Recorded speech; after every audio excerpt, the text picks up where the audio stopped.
नमस्कार। आज हम बात करेंगे 1857 के उस विद्रोह की जिसने ब्रिटिश साम्राज्य को भारत पर राज करने का अपना पूरा का पूरा तरीका बदलने पर मजबूर कर दिया। सोचिए जरा, जब एक बहुत बड़ा साम्राज्य मतलब एकदम तबाही के कगार पर पहुंच जाता है तो वो करता क्या है, क्या होता है उसका रिएक्शन? वो अपनी पूरी की पूरी रूल बुक ही फाड़ कर नई लिख देता है। और बिल्कुल यही हुआ 1857 के विद्रोह के बाद। अंग्रेजों को ये तो साफ हो गया था कि भारत पर राज करने का उनका जो पुराना तरीका था वो अब बिल्कुल नहीं चलेगा।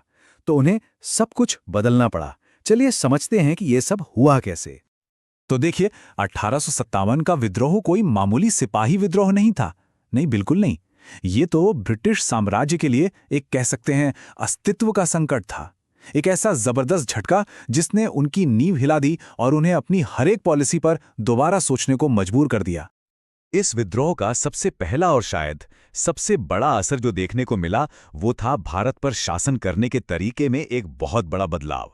ईस्ट इंडिया कंपनी जो 100 साल से भी ज्यादा वक्त से यहां हुकूमत कर रही थी, समझिए उसका खेल खत्म हो गया।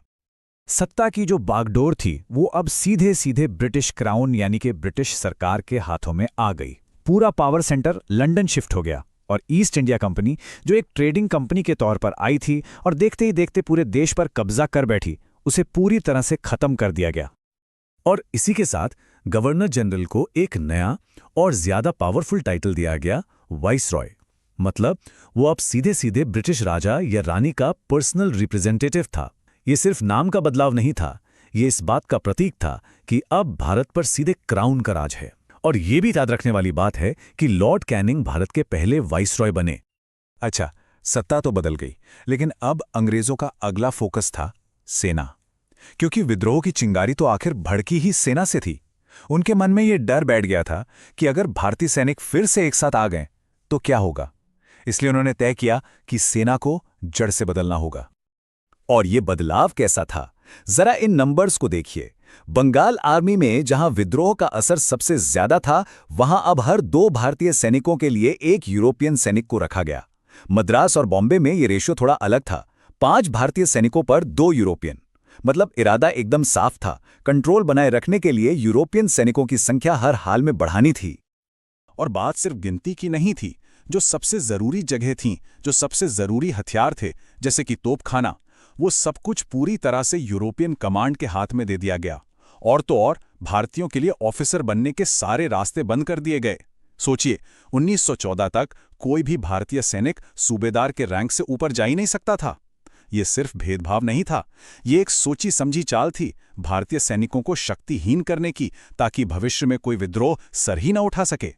सेना को काबू में करने के बाद अंग्रेजों ने एक और बहुत जरूरी ग्रुप की तरफ अपना ध्यान लगाया। ये थे भारतीय राजे रजवाड़े। और यहां उन्होंने अपनी पॉलिसी में एक जबरदस्त यू टर्न लिया।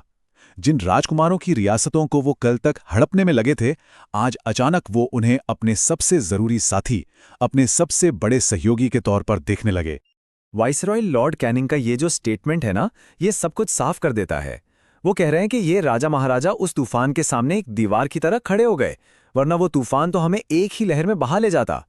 असल में हुआ ये था कि 1857 के दौरान ज्यादातर राजकुमार अंग्रेजों के वफादार बने रहे थे, और बस तभी अंग्रेजों को समझ आ गया कि ये लोग उनके राज को बचाने के लिए कितने ज्यादा जरूरी हैं।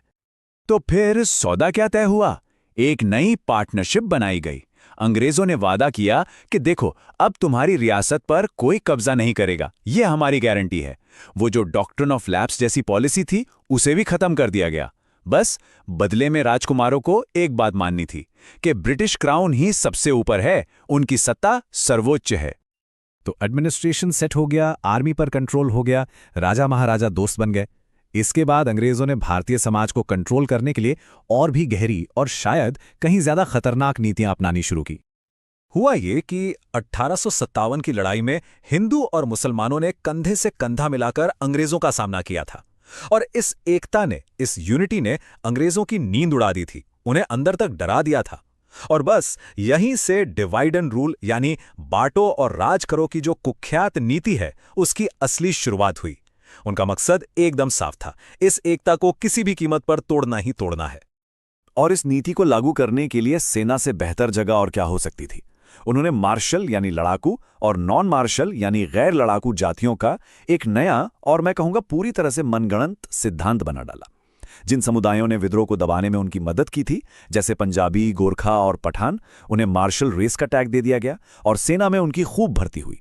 और जिन इलाकों के सैनिकों ने विद्रोह में बढ़ चढ़कर हिस्सा लिया था, जैसे अवध, बिहार, सेंट्रल इंडिया, उन्हें नॉन मार्शल बोल के किनारे कर दिया गया।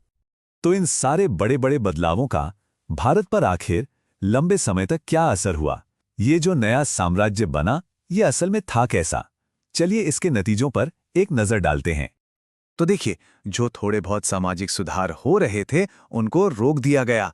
जो पढ़े लिखे भारतीय थे, जो ब्रिटिश राज पर सवाल उठाते थे, उन्हें अब शक की नज़र से देखा जाने लगा। और शिक्षा, स्वास्थ्य, साफ सफाई जैसी ज़रूरी चीज़ों का क्या, उनकी तो जैसे किसी को परवाह ही नहीं थी, उन्हें पूरी तरह से नज़रअंदाज कर दिया गया। सरकार का सारा पैसा, सारा ध्यान बस सेना और एडमिनिस्ट्रेशन को मजबूत करने पर लगा हुआ था। तो अगर एक लाइन में कहा जाए, 1857 के बाद का ब्रिटिश राज पहले से कहीं ज्यादा कठोर, ज्यादा कंट्रोल वाला और समाज में गहरी फूट डालने वाला बन गया था। ये एक ऐसा सिस्टम था जिसे सिर्फ और सिर्फ अपना कंट्रोल बनाए रखने के लिए डिजाइन किया गया था, ना कि भारत के लोगों की भलाई के लिए। और यहीं पे हम एक बहुत बड़े सवाल के साथ इस चर्चा को खत्म करते हैं। कंट्रोल का ये जो नया ब्लूप्रिंट 1857 के बाद तैयार हुआ, उसने अगले 90 सालों तक भारत के समाज और यहाँ की राजनीति को किस तरह से बदला, उसे क्या शक्ल दी, इस पर सोचना बहुत जरूरी है।